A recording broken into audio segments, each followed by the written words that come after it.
স্বাধীনতার ঘোষক শহীদ রাষ্ট্রপতি জিয়াউর রহমানের ৪৩তম শাহাদাত বার্ষিকী উপলক্ষে বাহরাইন জাতীয়তাবাদী দল কেন্দ্রীয় কমিটি আয়োজিত আজকের এই দোয়া ও আলোচনা অনুষ্ঠানের সম্মানিত প্রধান অতিথি, সম্মানিত সভাপতি, সম্মানিত বিশেষ অতিথিবৃন্দ ও আমার বাহরাইন জাতীয়তাবাদী যুব দলের কেন্দ্রীয় কমিটির সকল সিনিয়র নেতৃবৃন্দ ও আমার সহযোদ্ধাবৃন্দ, উপস্থিত শহীদ জিয়ার আদর্শের সকল সৈনিকেরা, সবাইকে আমার সালাম, আসসালামু আলাইকুম। প্রিয় নেতৃবৃন্দ, প্রথম বাংলাদেশ আমার,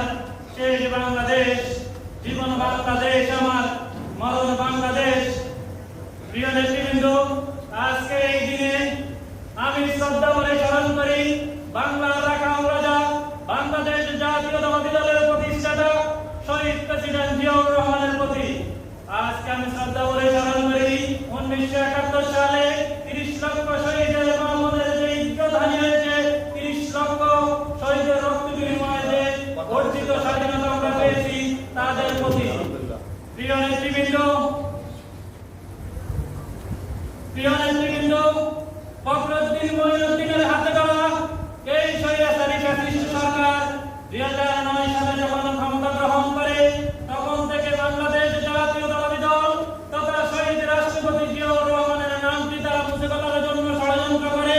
তার এই প্রেক্ষিতে তারা যখন ক্ষমতায় আসে, তারপরে যে আন্তর্জাতিক বিমানবন্দর থেকে শহীদ জিয়ার নামটি মুছে ফেলে, তারা বিভিন্ন স্থাপনা